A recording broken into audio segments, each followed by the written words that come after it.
अहमद। और ये बताया जा रहा है आतंकी के पास से सुरक्षा बल को 4 हैंड ग्रेनेड मिले हैं, तो एक पिस्टल और 10 बुलेट भी मिली है। घाटी में आतंकियों के पनाह देने वालों की भी अब शिनाख्त की जा रही है। साथ ही आतंकी संगठन टीआरएफ की कुंडली भी सेना को मिली है। टेरर नेटवर्क पर बड़ा पर्दाफाश, इस खास रिपोर्ट में देखिए।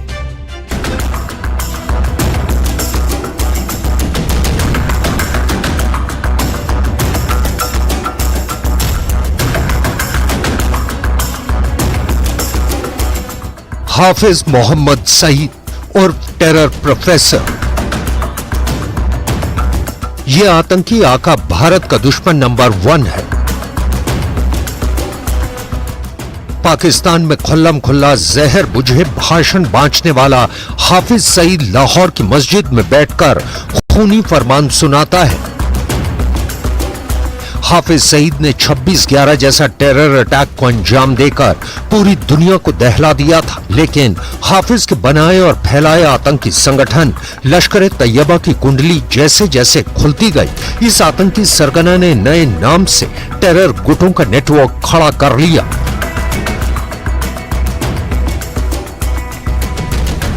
हाफिज सईद के बारूदी दिमाग की उपज है टीआरएफ, जिसका पूरा नाम है द रेजिस्टेंट फ्रंट। शांति का माहौल इलेक्शन से पहले बना हुआ था। काफी दिनों से कोई घटना नहीं हो रही थी, छोटी मोटी घटनाओं के अलावा। जब इलेक्शन में बढ़ चढ़ के लोगों ने हिस्सा लिया और वोट किया, तो हमारे पड़ोसी देश की नींद हराम हो गई। और जो ग्रुप सिर्फ इस बात का एजेंडा चलाते हैं कि भारत का विरोध कैसे किया जाए या भारत में अशांति कैसे पैदा की जाए, तो उन लोगों की सस्टेनेंस पे खतरा खड़ा हो गया। जम्मू के रियासी आतंकी हमले की जिम्मेदारी लेने वाला टीआरएफ टेरर ग्रुप असल में लश्कर तैयबा की हाईटेक आतंकी ब्रिगेड है। इस टेरर गुट को बनाने की सबसे बड़ी वजह लश्कर के आका हाफिज सईद को पर्दे के पीछे रखने की है, जिसमें पाकिस्तान की कुख्यात खुफिया एजेंसी आईएसआई के जनरलों की बराबर हिस्सेदारी है। जब से पाकिस्तान टेरर फंडिंग को लेकर इंटरनेशनल स्टेज पर बेनकाब हुआ, तब से नए नाम से आतंकी संगठनों की भरमार हो गई। कश्मीर में आतंकी संगठन द रेजिस्टेंट फ्रंट 2019 में सामने आया। अनुच्छेद 370 के खात्मे के बाद टीआरएफ एक ऑनलाइन यूनिट के रूप में शुरू हुआ। टीआरएफ का टॉप कमांडर शेख सज्जाद गुल है। शेख सज्जाद गुल श्रीनगर के रोज एवेन्यू कॉलोनी का रहने वाला है, जिस पर जून 2018 में कश्मीरी पत्रकार शुजात बुखारी की हत्या की साजिश रचने के आरोप है। साल 2023 में यूएपीए कानून के तहत टीआरएफ पर बैन लगा दिया गया। टीआरएफ की तरह घाटी में कई आतंकी गुट नाम बदलकर फन उठा रहे हैं, जिसमें जम्मू कश्मीर गजनवी फोर्स और पीपल्स एंटी फासिस्ट फ्रंट के नाम सेना की हिट लिस्ट में टॉप पर है। गजनवी फोर्स को जैश-ए मोहम्मद से फंडिंग मिलती है। ये सीधे आतंकी हमला करने की बजाय सोशल प्लेटफॉर्म पर आतंकी नैरेटिव सेट करता है और लोगों को भड़काता है। गजनवी फोर्स घुसपैठिए आतंकियों के मददगार ओवरग्राउंड वर्करों का नेटवर्क भी तैयार करता है। रियासी आतंकी हमले में इन्हीं ओवरग्राउंड वर्करों का बड़ा रोल माना जा रहा है, मगर सुरक्षा बल की मुस्तैदी और सेना की सख्त निगरानी से आतंकी गुटों की तमाम साजिशें नाकाम हो रही हैं। घाटी में आतंकी वारदातों में भारी कमी प्रमाण है कि पाकिस्तान परस्त दहशतगर्दों का अंत करीब है।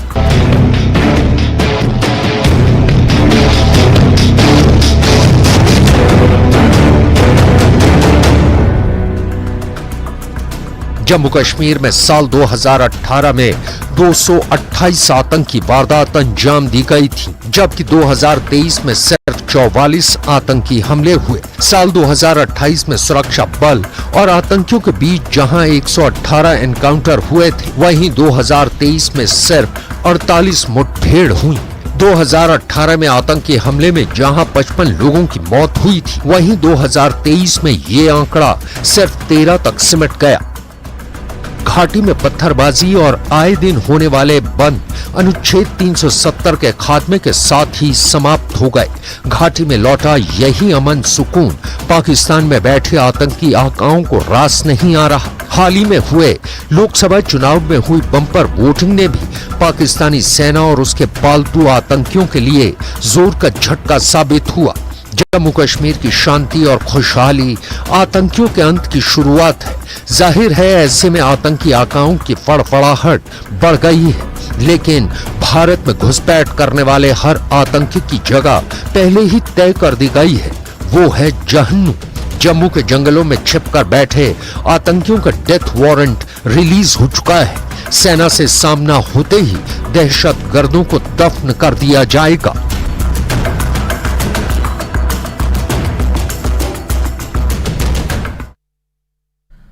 और चलिए अब बात करेंगे पड़ोस के कंगाल मुल्क की। जी हां, पाकिस्तान में आजकल गधों की डिमांड बहुत ज्यादा हाई हो गई है। पाकिस्तान की गली गली में लोग गधा केंद्र खोलने की अपील कर रहे हैं। पाकिस्तान के आर्थिक सर्वे में यह पता चला है कि देश में गधों की आबादी तेजी से बढ़ रही है।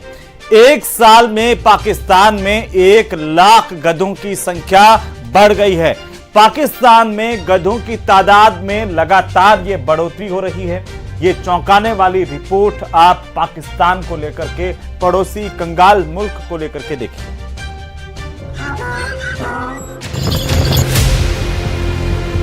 मैं थक गया फिर के।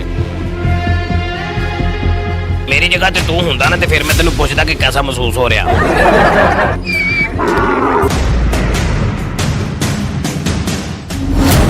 पाकिस्तान में गधा इकॉनमी पार्ट 2।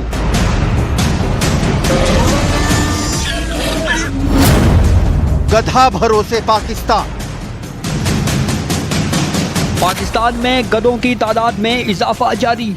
इक्तिसादी सर्वे में बताया गया गधों की तादाद 59 लाख तक पहुंच गई। सिर्फ टेलीकॉम सार्फिन की तादाद में ही इजाफा न हुआ, बल्कि मुल्क में गधों की तादाद में भी इजाफा हो गया। माली साल 2023-24 की इक्तिसादी सर्वे के मुताबिक मुल्क में एक साल में गधों की तादाद में इजाफा हो गया।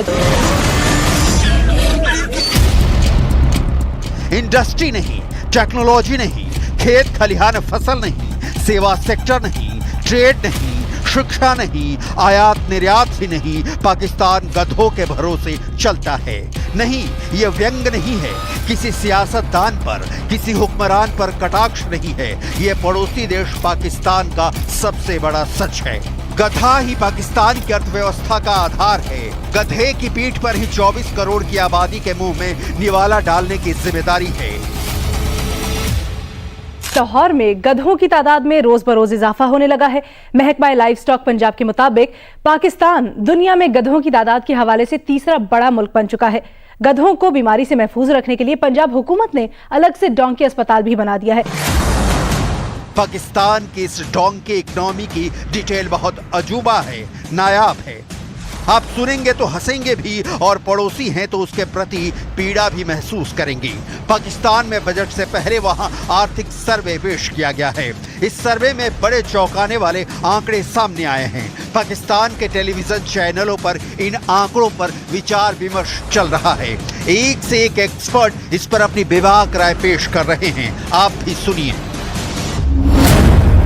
इसके बाद दिखाएंगे कि पाकिस्तान वाला गधा कैसे तय कर रहा है मुल्क का मुस्तकबिल। गधों का कारोबार बहुत अच्छा है, बहुत कमाई करते हैं। जब हम बेचते हैं तो बहुत महंगा बिकता है। गवर्नमेंट ने अस्पताल बनाया, उधर लेके जाते हैं। गधा कितने काम की चीज है, इसे जानने के लिए दुनिया भर के बड़े बड़े गधों के जानकार पाकिस्तान पहुंच रहे हैं। पाकिस्तान में गधे का महत्व तस्वीरों में देखिए। गधा नहलाया जा रहा है, गधे को माला पहनाई जा रही है, गधे को पुचकारा जा रहा है, गधे को दुलारा जा रहा है, गधे को बहलाया जा रहा है। क्यों? क्योंकि गधा पैसा कमाता है, गधा देश चलाता है। तुसी की करदे हो? मैं जी सारी दिहाड़ी मेहनत मजदूरी करके थक तुक जाना। पाकिस्तान गधों के मामले में दुनिया में तीसरे स्थान पर पहुंच गया है। पाकिस्तान में गधों की कुल आबादी 59 लाख की तादाद को भी पार कर गई है। सिर्फ एक साल में यानी 2023-24 में ही पाकिस्तान में गधों की संख्या 1 लाख बढ़ी है।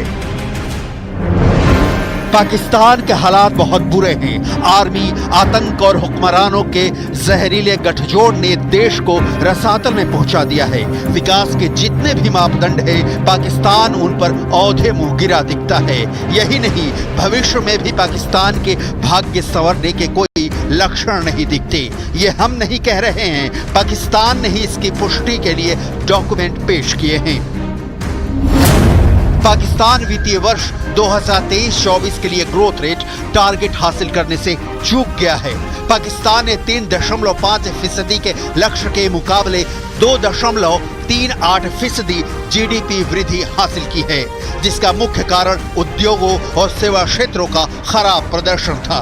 पाकिस्तान का आर्थिक सर्वेक्षण 2023-24 का एक पूर्व बजट डॉक्यूमेंट है। और नाज़रीन, माली साल 2023-24 के इक्तिसादी सर्वे के मुताबिक मुल्क में एक साल में गधों की तादाद में इजाफा हो गया, जबकि घोड़ों और ऊंटों की तादाद में इजाफा नहीं हुआ। साल में गधों की तादाद में 1 लाख का इजाफा। मुल्क में घोड़ों की तादाद ना बढ़ सकी, ऊंटों की तादाद में भी इजाफा ना हुआ। इक्तिसादी सर्वे में बताया गया है कि मुल्क में गधों की तादाद 59 लाख तक पहुँच गयी। पाकिस्तान के ये हालात कोई नए नहीं हैं। सालों से पाकिस्तान की अर्थव्यवस्था आंसू बहा रही है, सिसक रही है।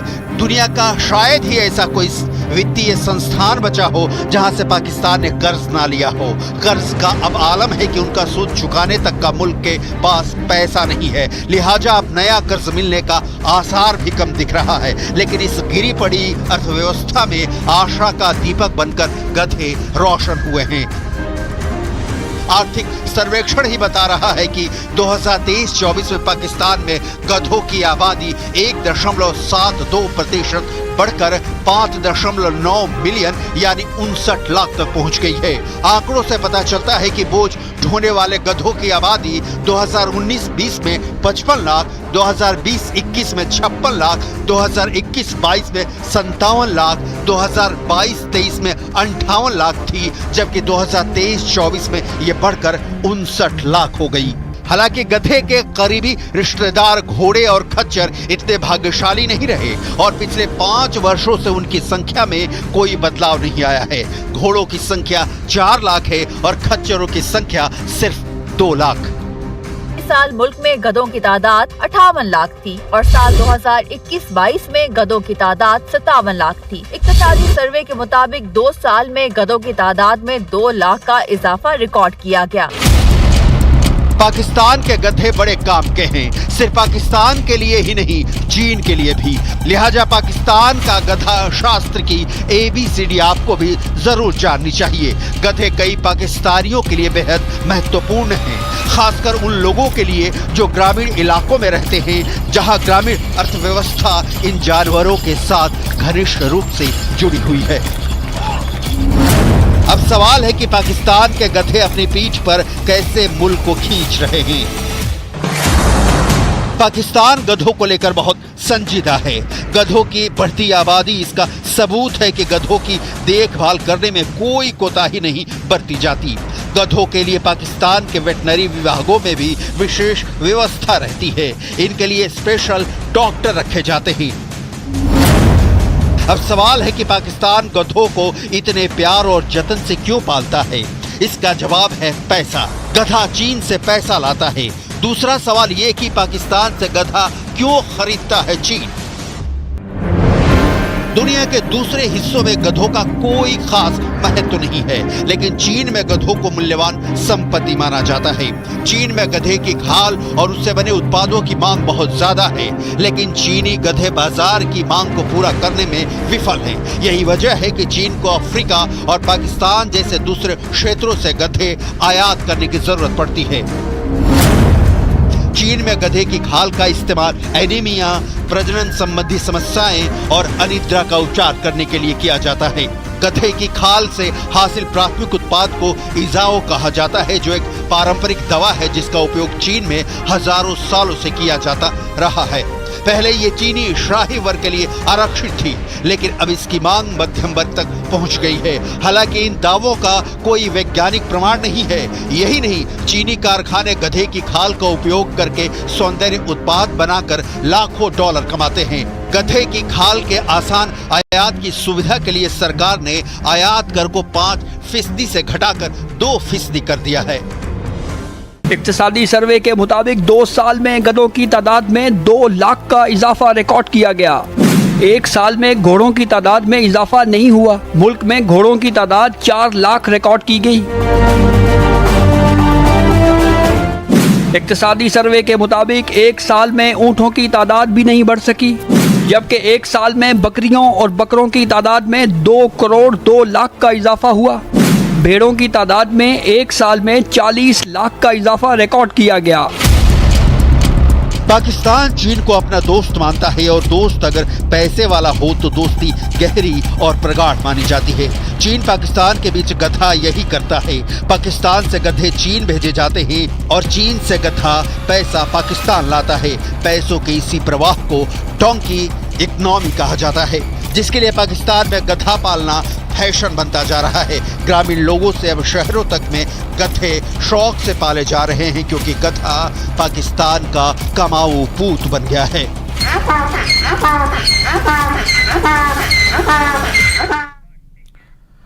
तो चलिए अब देखते हैं कि आखिरकार उत्तर प्रदेश के कानपुर में मेयर क्यों भड़क गई। दरअसल यूपी के कानपुर में बारिश से पहले तैयारियों की समीक्षा को लेकर के एक बैठक बुलाई गई। इस बैठक में मेयर प्रमिला पांडे भड़क गईं।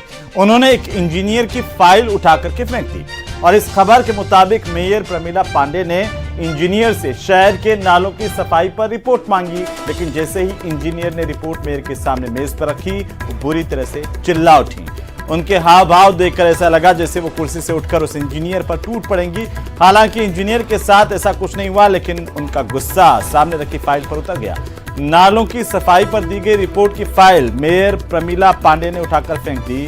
तस्वीरें आपकी टीवी स्क्रीन पर है। मेयर को गुस्से में देखकर इंजीनियर तो पीछे हट गया, लेकिन वहां पर मौजूद दूसरे जो कर्मचारी अधिकारी थे उन्होंने फाइल उठाई, उसे देखना शुरू कर दिया। उस वक्त भी मेयर प्रमिला पांडे उस इंजीनियर को डांटती रही और बताया गया कि बैठक में मेयर इस वजह से नाराज हो गई क्योंकि उन्हें जो फाइल दिखाई गई उसमें शहर की सफाई से जुड़ी गलत तस्वीरें और आंकड़े थे।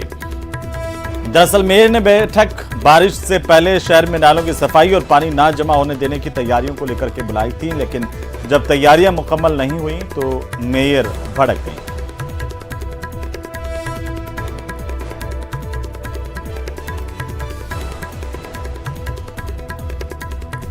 तो वहीं बीकानेर में धर्म सभा के लिए आए जगतगुरु शंकराचार्य अविमुक्तेश्वरानंद सरस्वती ने कहा कि उनकी यात्रा का केवल एक लक्ष्य है कि गौ हत्या को आखिरकार बंद किया जाए। उन्होंने कहा कि गौ माता राष्ट्रमाता है, उन्हें राष्ट्रमाता का दर्जा दिया जाए। साथ ही उन्होंने कहा कि देश में हिंदुओं ने अब समझना शुरू कर दिया है और गौ मतदाता के रूप में प्रण लेना शुरू कर दिया है। जो राजनीतिक पार्टी को हत्या बंद करने और गौ माता को राष्ट्रमाता का दर्जा देने का शपथ पत्र दिया जाएगा, जिस राजनीतिक पार्टी की ओर से हम उन्हीं को वोट देंगे, इसके लिए पूरे देश भर में अभियान चलाया जा रहा है। आपके ऊपर लगे आरोपों पर कहा कि मैं कभी भी पढ़ाई के दौरान एबीवीपी से मैंने छात्र संघ का चुनाव लड़ा और अध्यक्ष बना था। ये आरोप केवल दुष्प्रचार के लिए लगाए जा रहे हैं।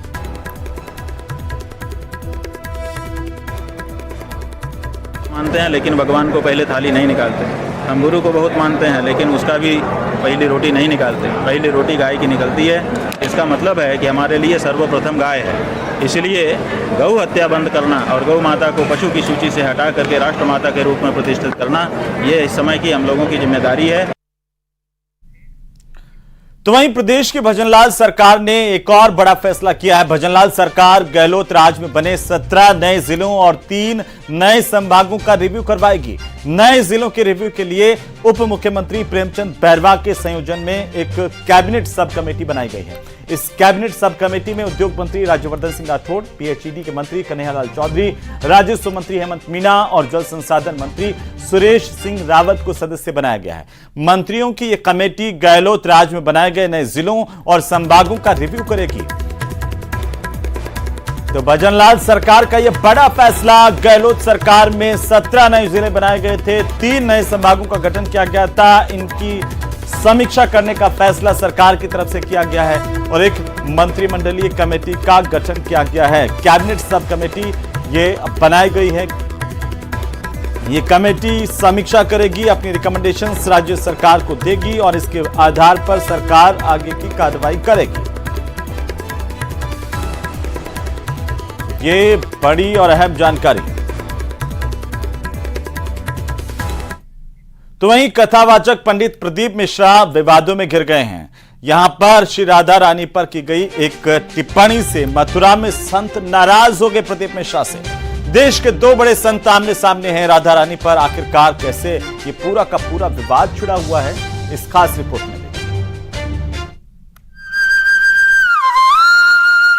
प्रदीप मिश्रा का विरोध करना चाहते हैं, वो लोग राधा रानी की आड़ में बदनाम करना चाहते हैं। बरसाने का प्रसंग, राधा रानी पर रण। किशोरी जी के विषय होश में बोलना हमारा जीवन है, हमारा सर्वस्व है। किशोरी जी तो कुछ नहीं करेंगी, बड़ी करुणामयी है, लेकिन अगर हमारा हृदय जल गया तो तू ना लोक लायक रह जाएगा ना परलोक लायक रह जाएगा। भेड़ गए संत। प्रसिद्ध कथावाचक उन्होंने श्री राधा रानी के ऊपर कुछ बातें कही जो कि आपत्तिजनक है। हम सब लोग आज एसएसपी साहब के यहाँ FIR कराने के लिए, शिकायत दर्ज कराने के लिए यहाँ पर आए हैं। छिड़ गई जंग।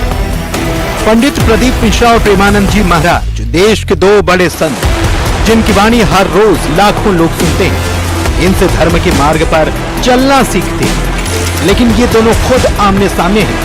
गधों का गुण गाने वाले क्रोध से तमतमा रहे हैं। प्रेमानंद जी महाराज ने तो पंडित प्रदीप मिश्रा को चुनौती दे डाली।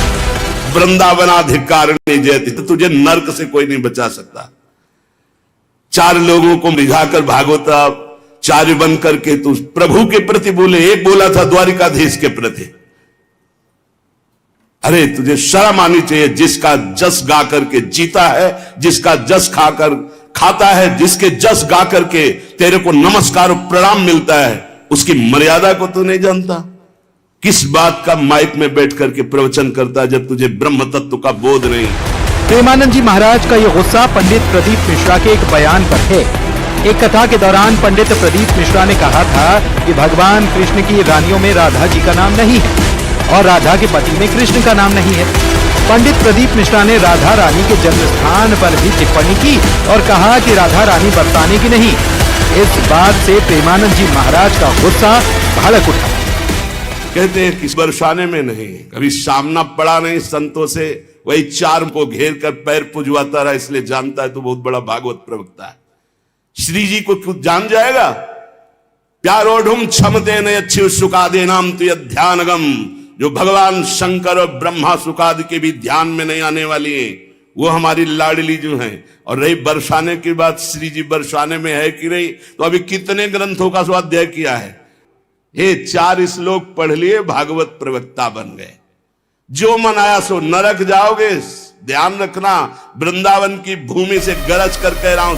पंडित प्रदीप मिश्रा को प्रेमानंद जी महाराज ने चुनौती दी। कहा कि वो न लोक के लायक रह जाएंगे न परलोक के लायक रह जाएंगे। प्रेमानंद महाराज ने यह भी चेतावनी दी और कहा कि पंडित प्रदीप मिश्रा बरसाने जाकर दंडवत करें। बोलने का अधिकार पहले सीख, पहले रसिकों की चरणामृत पियो, चरण रज लगा उनकी जूठन खा, तब तेरे में सामर्थ्य आएगी राधा बोलने की। भोली भाली किशोरी को ऐसा मत समझ लेना, उनके जन ऐसे हैं कि तुम्हारे सर्वनाश करने में बिल्कुल समर्थ हैं। एक संकल्प में न तो लोक लायक रह जाएगा न परलोक लायक रह जाएगा। ये चापलूसी संसार वालों को तुम रिझा सकते हो, लेकिन कभी श्री जी के विषय में कोई ना बोले। नहीं, ऐसा न समझे उनकी ऐसी शक्तियां हैं कि तुम किसी का देख लेना, किसी काम का नहीं रह जाएगा। ये साफ नहीं है, ये परिणाम बोल रहा हूं, माइक से बोल रहा हूं, चिल्ला के बोल रहा हूं। कोई नहीं बचा सकता उसको। या तो जाए बरसाने और साष्टांग दंडवत होकर महारानी जी के सामने घुटने टेक दे कि मेरे से गलती हो गई, मैं आपकी महिमा को नहीं जानता, तो अत्यंत दयालु कृपालु लाडली क्षमा। प्रेमानंद जी महाराज के इस गुस्से का जवाब पंडित प्रदीप मिश्रा ने दिया। उन्होंने कहा कि मां राधा रानी को लेकर जो कुछ कहा था वो धार्मिक पुस्तकों के आधार पर कहा था, लेकिन सोशल मीडिया पर उसे तोड़ मरोड़ कर पेश किया गया। पंडित प्रदीप मिश्रा ने कहा कि ब्रजवासियों को भ्रमित किया जा रहा है। आज उन ब्रजवासियों में कुछ लोग ऐसे घुस गए हैं जो इस शिवपुराण का विरोध करना चाहते हैं, इस व्यासपीठ का विरोध करना चाहते हैं, प्रदीप मिश्रा का विरोध करना चाहते हैं। वो लोग राधा रानी की आड़ में बदनाम करना चाहते हैं, और ब्रजवासी इतना भोला है कि वो समझ नहीं पा रहा। आप कहो जिस दिन राधा रानी के चरणों में आकर दंडवत कर लूं, आप बोलो जितने दिन तक राधा रानी के चरणों में पड़ा रहूं, मेरी मां है वो, उससे मेरा बेर नहीं है। जो कुछ बोलूंगा प्रमाण से बोलूंगा, बिना प्रमाण के कुछ नहीं बोलूंगा। और जिस महाराज को प्रमाण चाहिए, कुबेरेश्वर धाम खुला पड़ा है, आ जाओ और प्रमाण लेकर जाओ। श्री राधा रानी पर की गई टिप्पणी से मथुरा में संत भी नाराज और कथावाचक पंडित प्रदीप मिश्रा पर कार्रवाई की मांग कर रहे हैं। हम सब लोग आज एसएसपी साहब के यहाँ एफआईआर कराने के लिए, शिकायत दर्ज कराने के लिए यहाँ पर आए हैं। हमने उस प्रदीप मिश्रा से कहा है कि यहाँ करके राधा रानी से क्षमा मांगे अथवा हमारे साथ आकर के साथ करे। यदि वो अपनी बात को सिद्ध कर देगा तो हम अपनी बात को वापस ले लेंगे। प्रसिद्ध कथावाचक हैं, उन्होंने श्री राधा रानी के ऊपर कुछ बातें कही हैं जो कि आपत्तिजनक है। इसको दृष्टिगत रखते हुए उन्होंने कुछ साक्ष्य भी उपलब्ध कराए हैं, पेन ड्राइव और कुछ स्क्रीनशॉट्स के माध्यम से। तो मेरे द्वारा एसपी देहात को इस प्रार्थना पत्र की जांच दी गई है और निर्देशित किया गया है कि जो तथ्य इनके द्वारा जो साक्ष्य दिए गए हैं उनका परिशीलन किया गया। राधा रानी पर बयान देकर पंडित प्रदीप मिश्रा मुश्किल में पड़ गए। प्रेमानंद जी महाराज तो नाराज नहीं, संत समाज ने भी उनके खिलाफ मोर्चा खोल दिया है। मामला पुलिस तक पहुंच चुका है और कार्रवाई की मांग की जा रही है।